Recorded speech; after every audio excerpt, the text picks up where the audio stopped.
Dear students, welcome at YouTube channel in video number 39।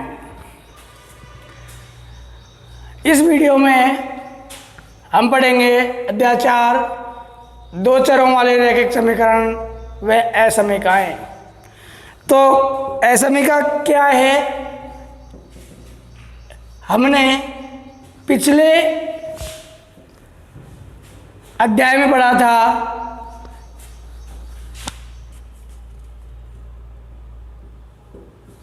द्विघात समीकरण।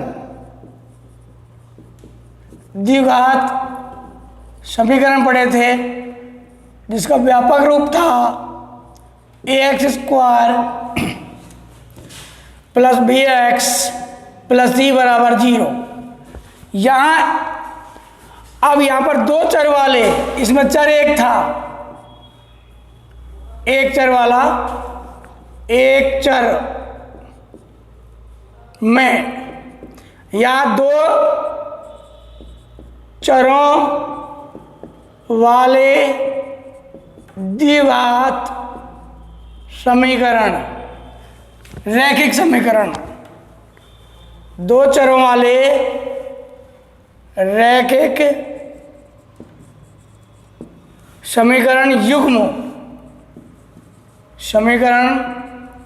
युग्म।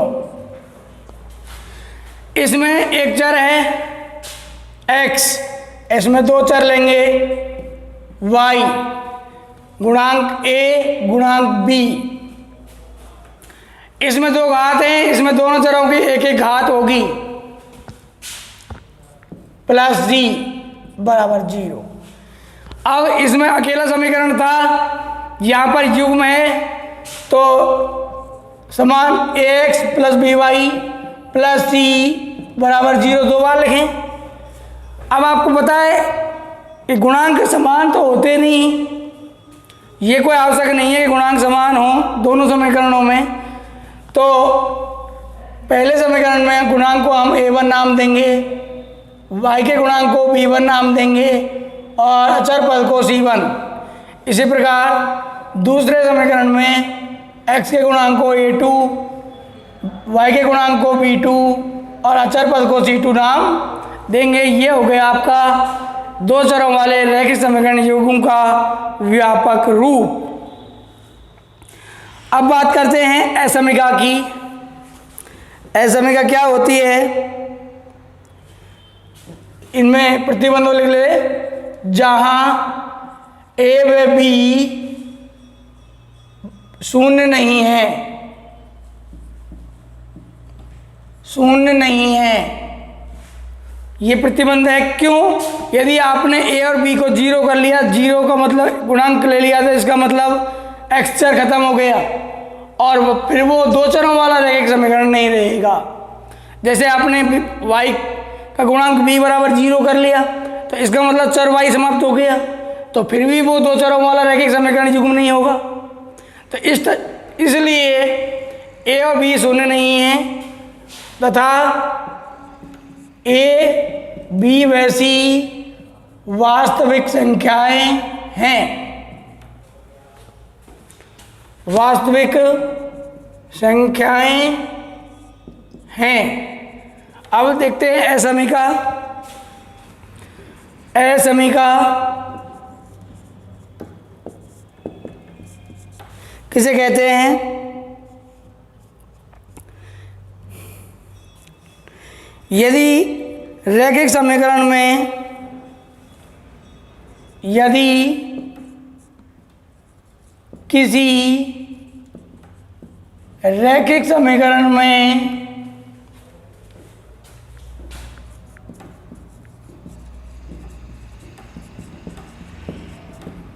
बराबर के स्थान पर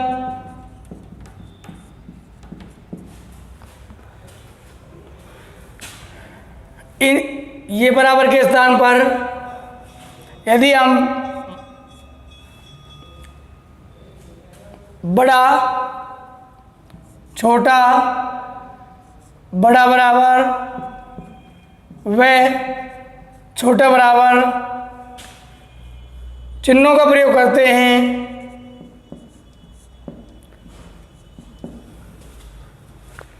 चिन्हों का प्रयोग करते हैं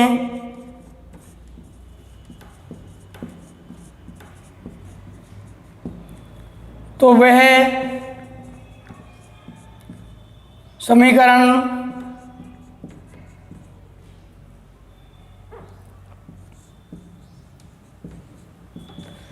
असमीका कहलाती है।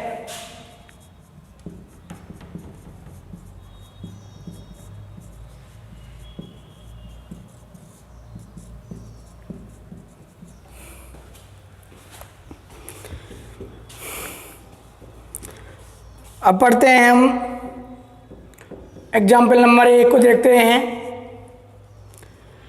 रैखिक युगपत समीकरण, रैखिक युगपत समीकरण 3x + 2y - 5 बराबर 0 और 4x + 7y बराबर 11 + 11 बराबर 0 के हल की प्रकृति ज्ञात करो। के हल की प्रकृति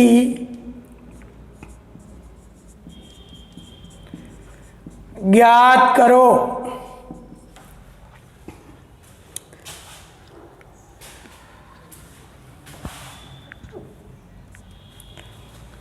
अब x बराबर 1,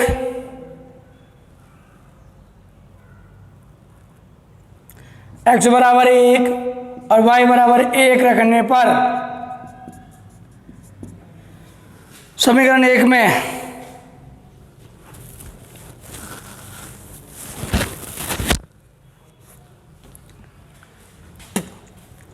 तो 3 × 1 + 2 × 1 - 5 बराबर 0। 3 × 1 करने पर 3 + 2 × 1 करने पर 2 - 5 बराबर 0। 3 और 2 5 - 5 बराबर 0। 5 में से 5 गया तो 0 बराबर 0। अतः x बराबर 1 और y बराबर 1 समीकरण 1 का हल है। समीकरण 1 का हल है। जब हमने x बराबर 1 रखा और y बराबर 1 रखा तो दोनों पक्ष बराबर आ गए। इसका मतलब ये है कि x बराबर 1 और y बराबर 1 से ये समीकरण संतुष्ट है। तो ये x बराबर 1 और y बराबर 1 समीकरण 1 का हल हो गया। अब 2 में रखते हैं। x बराबर 1 और y बराबर 1 रखने पर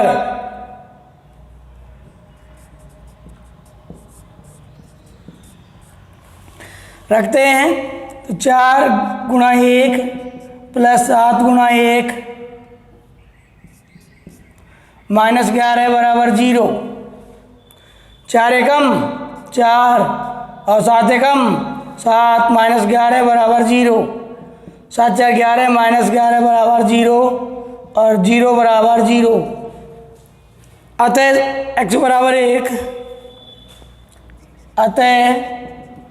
बराबर 1 और y बराबर 1 समीकरण 2 का भी हल है।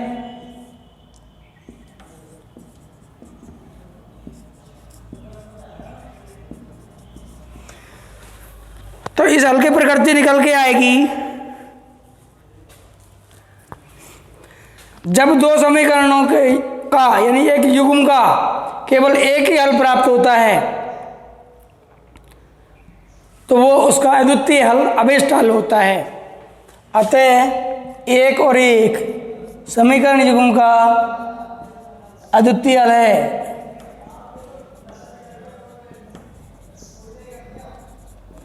तो हमने हल का प्रकृति एक प्रकार की सीखी है, वो है अद्वितीय हल।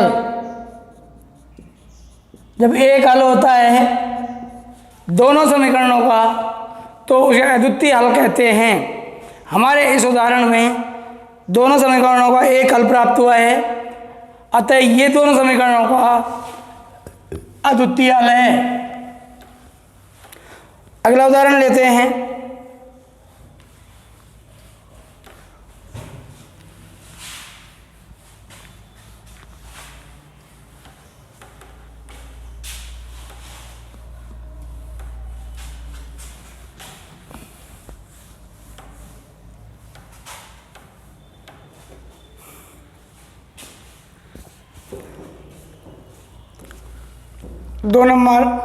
एग्जाम्पल नंबर 2, 2x + 7y बराबर 11 और x - 3y बराबर 5 में x बराबर 2 और y बराबर 1 मान पर हल की प्रकृति ज्ञात करते हैं। रखने पर तो समीकरण 1 में रखें 2 × 2 + 7 × 1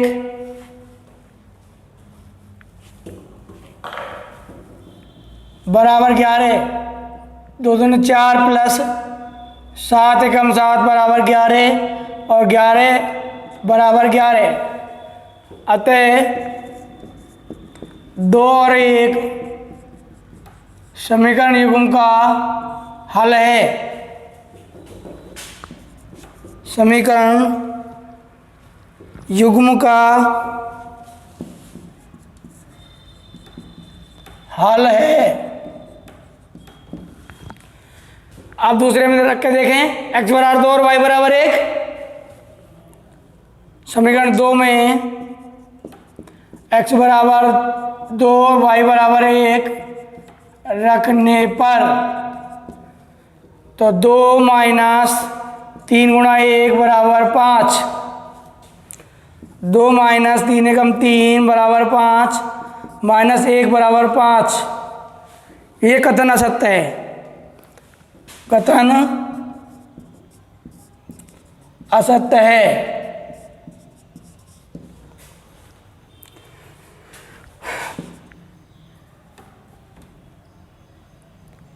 2 और 1 से समीकरण 2 संतुष्ट नहीं है।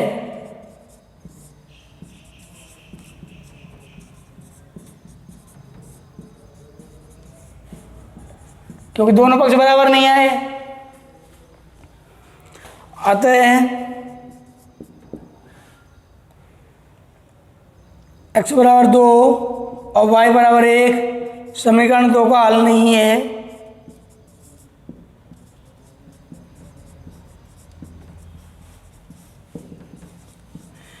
ऐसी परिस्थिति में जब एक समीकरण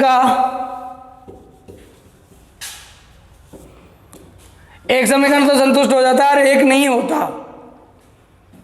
तो उस समीकरण युग्म का कोई हल नहीं होता है। अतः x बराबर 2 y बराबर 2 y बराबर 1 समीकरण युग्म का हल नहीं है। समीकरण युग्म का हल नहीं है।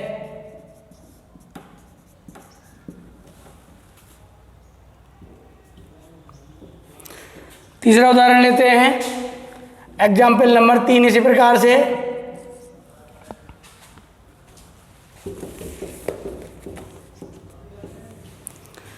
x + 2y - 5 बराबर 0 और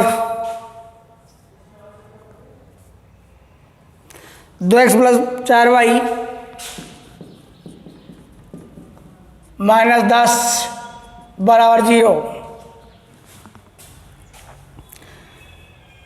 अब x बराबर 1 और y बराबर 2 x बराबर 1 और y बराबर 2 रखने पर रखते हैं, दोनों समीकरण में एक साथ रख के देखें तो x 1 प्लस 2 गुणा 2 माइनस 5 बराबर 0, इधर 2 गुणा 1 प्लस 4 गुणा 2 माइनस 10 बराबर 0, 1 प्लस 2 दूनी 4 माइनस 5 बराबर 0, इधर 2 एकम 2 प्लस 4 दूनी 8 माइनस 10 बराबर 0, 4 और 1 5 माइनस 5 बराबर 0, 8 और 2 10 माइनस 10 बराबर 0, यहाँ 0 बराबर 0 और यहाँ भी 0 बराबर 0। अतः x बराबर 1 और y बराबर 2 पर समीकरण युग्म संतुष्ट है।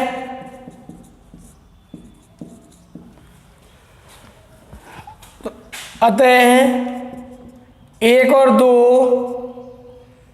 समीकरण युग्म का हल है। समीकरण युग्म का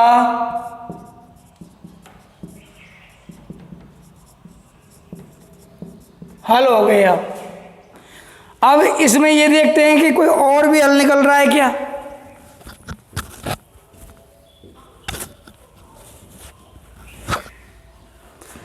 तो इसमें मान रखते हैं हम x बराबर 3 और y बराबर 1।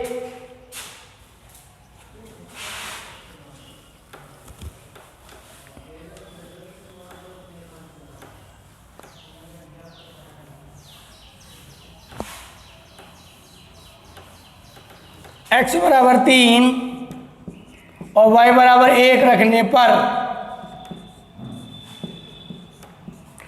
रख के देखें, पहले समीकरण में साथ साथ दोनों में रख लें। तो यहाँ x बराबर 3 प्लस 2 गुणा 1 माइनस 5 बराबर 0 और इधर 2 गुणा 3 प्लस 4 गुणा 1 माइनस 10 बराबर 0, 3 दूनी 6, 3 प्लस 2 एकम 2 माइनस 5 बराबर 0, 3 दूनी 6 प्लस 4 एकम 4 माइनस 10 बराबर 0, 3 और 2 5 माइनस 5 बराबर 0, 6 और 4 10 माइनस 10 बराबर 0, 0 बराबर 0 और इधर भी 0 बराबर 0। अतः x बराबर 3 और y बराबर 1 पर समीकरण युग्म संतुष्ट है। समीकरण युग्म संतुष्ट है, इसलिए 3 और 1 समीकरण युग्म का हल है। अब ध्यान दें, पहले उदाहरण में पढ़ा था हमने, उसका एक हल आया था जिसका नाम दिया था हमने अद्वितीय हल।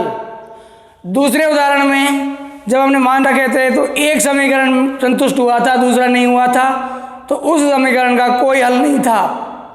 और इस समीकरण युग्म में उदाहरण 3 में हमने 2 कंडीशनों पर समीकरण संतुष्ट हो रहा है और कंडीशन रखें तो भी हो सकता है। यहाँ पर एक हल तो आया 1 और 2 और एक हल आया 3 और 1। तो ऐसे समीकरण के अनंत हल होते हैं। तो हलों की प्रकृति 3 प्रकार की हुई।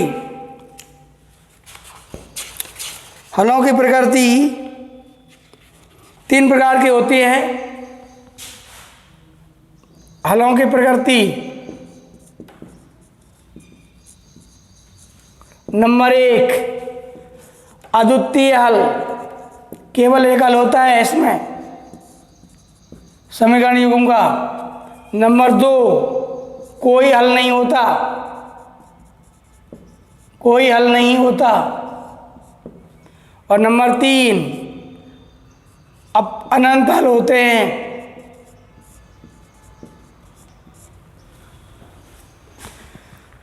अब हम ये देखेंगे कौन सी कंडीशनों पर अद्वितीय हल होता है, कोई हल नहीं होता और अनंत हल होते हैं।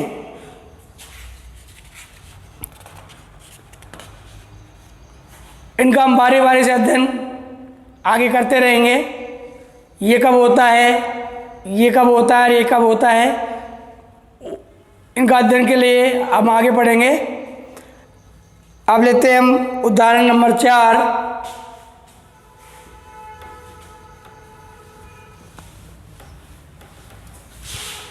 उदाहरण नंबर 4,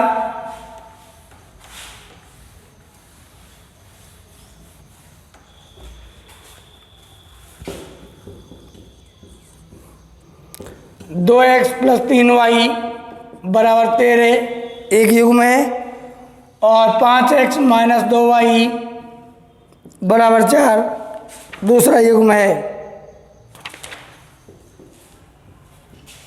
इनका ग्राफीय निरूपण करके देखते हैं। को का ज्यामितीय निरूपण कीजिए। ज्यामितीय यानी ग्राफीय निरूपण करो।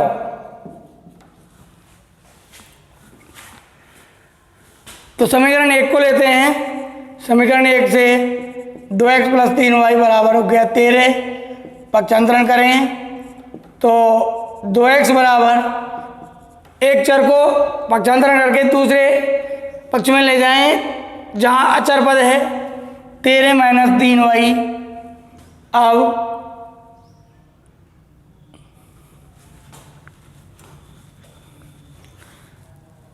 x बराबर 13 माइनस 3y बटे 2। ये बारी बारी से हम एक मान रखेंगे और दूसरा मान प्राप्त कर लेंगे। एक चर का मान रखेंगे, दूसरे चर का मान प्राप्त करेंगे। तो उसके लिए हम एक टेबल का निर्माण कर लेते हैं। X y. अब आप इसमें देखें जो दूसरे पक्ष में चर है वो y है, जिसके साथ संयुक्त रूप से अचर पद विद्यमान है। y का मान रख के देखें। जैसे हमने रखा -1, शुरुआत करें y के स्थान पर -1 रखते हैं तो ये हो गया x बराबर 13 माइनस 3 गुणा -1 बटे 2। तो x बराबर आएगा 13 प्लस माइनस गुणा माइनस करने पर प्लस 3 बटे 2 16 बटे 2 बराबर 8। x बराबर 8 प्राप्त होगा। -1 रखने पर x बराबर आया 8। ऐसे ही रख के देखो, 1 रख के देखते हैं। y बराबर 1 रखने पर तो x बराबर हो गया 13 माइनस 3 गुणा 1 बटे 2 13 माइनस 3 बटे 2 10 बटे 2 5। 1 रखने पर आया 5। और तीसरा मान रख के देखते हैं। तीसरा मान रखें, इसमें ले लेते 5 मान रख के देखें 3 2, क्योंकि बटे में 2 है तो 2 मान हर तीसरा मान लेना है आपको, यानी 2 जोड़ करके लेना है। 3 लें, सीधा ही ले लो। 3 लेते हैं तो 3 हम 3 9, 13 में से 9 गया तो 4, 4 में 2 का भाग गया तो 2। इस प्रकार समीकरण 2 से लेते हैं। समीकरण 2 से टेबल की रचना करेंगे। 5x माइनस 2y बराबर 4। पक्षांतरण करें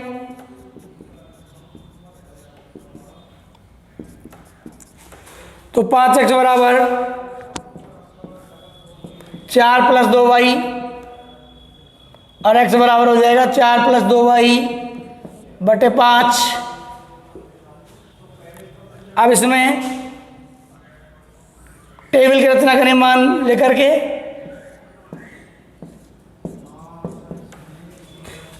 जैसे अपन लेते हैं सबसे पहले -2, इसमें -1 लिया था तो 5 का भाग चला जाए, ऐसे -2 लेते हैं। -2 गुणा 2 -4 प्लस 4 0 होगी, 0 में 5 का भाग देने पर 0 आ गई। अब 5 मान छोड़ो, -2 -1 0 1 और 2 और 1 3 -2 के अलावा में -1 0 1 2 और 3 लेंगे तो 3 दूनी 6 और 4 10, 5 का भाग देने पर 2। और अब लेते हैं मान 5 और मान, यानी 3 के बाद 5 मान 8 8 दूनी 16 और 4 20, 5 का भाग देने पर आया 4। अब इनका ज्यामितीय निरूपण करने के लिए इस प्रकार से हम दोनों समीकरणों से चरों का मान रख के 3 हल दोनों समीकरणों के निकाल लेते हैं। और अब इसका ज्यामितीय निरूपण करने के लिए हम अगले वीडियो में लेकर आएंगे इन दोनों टेबल्स का ज्यामितीय निरूपण, दोनों समीकरणों का ज्यामितीय निरूपण। धन्यवाद।